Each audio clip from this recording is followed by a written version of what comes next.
Welcome to Secure Freedom Radio. This is Frank Gaffney, your host and guide for what I think of as an intelligence briefing on the war for the free world. We're back, I'm very pleased to say, joined, I believe for the first time, by Pamela Tsai. She is the marketing director for an independent Chinese media in the United States. It's known as the Epoch Media Group. She comes to us to talk about other things, about what's going on in China, but also how we're being encouraged to perceive what's going on and our general relationship with communist China. Pamela, welcome. It's very good to have you with us. Thank you, Frank, for having me. Great to be here. Well, let's start by just taking stock, if we can, Pamela, as to what's going on in China. It certainly is the case that there are economic challenges, the stock market plummeting by roughly a third of its value, the Chinese acting ever more aggressively, among other places in the South China Sea. Are these manifestations, in your judgment, of real turmoil inside the political system in China, not just isolated problems confronting the Chinese government at the moment? Well, Frank, I think you're absolutely right. What's going on in China, especially the political massive changes, are affecting the stock market, the foreign policy, and the domestic policy. Since Xi Jinping came into power in November 2011, he has started a relentless campaign to dismantle the former Communist Party leader Jiang Zemin's political influence and economical structure. So what you're seeing here in China is that the old regime is completely gone, and Xi Jinping has to follow the will of the Chinese people. And what's going on in China is, as of today, there are more than 200 million Chinese people have publicly abandoned communism because of a publication that we launched 10 years ago. It's called 9 Commentaries on Communist Party. So many people say it's the Chinese equivalent of Thomas Paine's Common Sense in 1776. So China is going through a lot of great changes, and so I think America should be prepared to welcome a new and free China and encourage the new Chinese government to be more open and become more responsible player in a global society. We're visiting with Pamela Tsai. She is the marketing director for an important independent Chinese media called Epoch Media Group.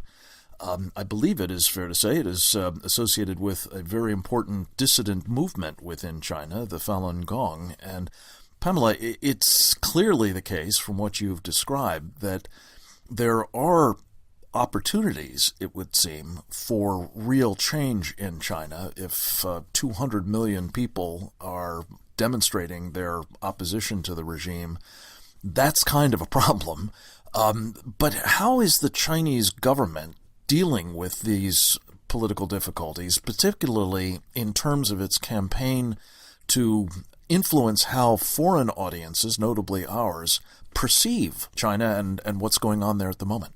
Well, Frank, I think what's going on in China is that nothing can stop China from becoming free. And the new Chinese government is trying to distance the new administration from the old regime headed by Jiang Zemin, who's the most suppressive regime in the modern Chinese history. And so what I'm going to talk about is that they're also trying to infiltrating in the American society. So we're talking about what's happening here. So if you look at all the Chinese media in the United States, they're either directly controlled or heavily influenced by Beijing.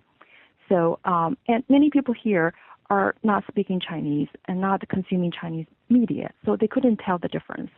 But we're seeing every day that the anti-America and pro-communist, ideology and propaganda is having, a major impact on the U.S. media industry and especially in the advertising industry. And most of the corporate America's advertising, they're actually putting their marketing dollar and advertising investment in the Beijing's mouthpiece here in the United States and suffocating the growth of America's own independent Chinese language media like Epoch Times and Newtown Dynasty Television. And so Epoch Media Group was actually founded by a group of Chinese Americans who wanted to find a new independent Chinese media completely independent, free from Beijing's control and censorship. And Pamela, as an American looking at China through this lens, it's hard to, I guess, not only discern what's being done here, but the kind of implications it has when companies that are beholden to Beijing for access to China, to do business there, to have a reasonable chance of actually profiting. They're really, it sounds, being manipulated into not only putting their advertising dollars into Beijing's mouthpieces, but also to sort of hew to the party line, I imagine. Is that right? Yes, absolutely. To give you an example, when there's, say, U.S. government is charging the Chinese military for cyber attack against Pentagon and U.S. industry and business community, and if you read the pro-Beijing publication in America, you can see that there are articles directly supplied by the propaganda office in Beijing and accusing America of being the world's largest thief of economic intelligence and cyber attack. And if you're also reading the independent Chinese media like Epoch Times and Newtown Dynasty Television, again, we're reporting what's the fact. And then so when it comes to reporting the facts, there's actually, you can tell the difference between the pro-Beijing publication and America's own independent Chinese media. So what happened is that many American companies rely on Asian advertising agency to evaluate the Chinese media outlets in the U.S. And most of the times, those Asian advertising agencies are either operated by Chinese native or people who are heavily influenced by Beijing. So they're actually acting on behalf of the Chinese Communist Party in Beijing to advocate for the Beijing's mouthpiece for the corporate America's marketing and advertising dollar. And so there have been blocking independent Chinese media like New York Times, NTD TV and Epoch Times for 15 years. And so that's a problem because do we want American companies to provide financial support for Beijing's mouthpiece to strengthen suppression of freedom of information and freedom of press on U.S. soil? And again, we're not talking about liberating China or helping to improve China's human rights or press freedom situation. We're talking about staying true to American value.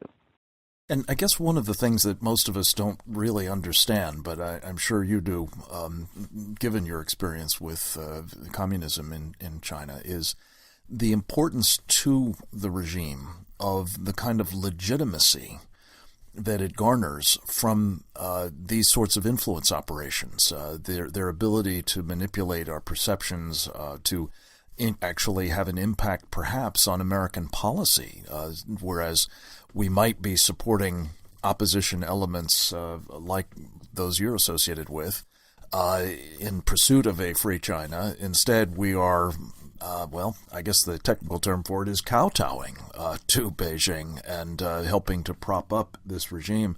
Pamela Tsai, this is an enormously important topic, and I appreciate very much the chance to visit with you a bit about it because I think that, again, we don't really even understand the sort of ground truth in China, let alone have an opportunity to discuss it as we need to in the absence of the kind of free flow of information and truthful information that I know you are working to advance at Epoch Media Group.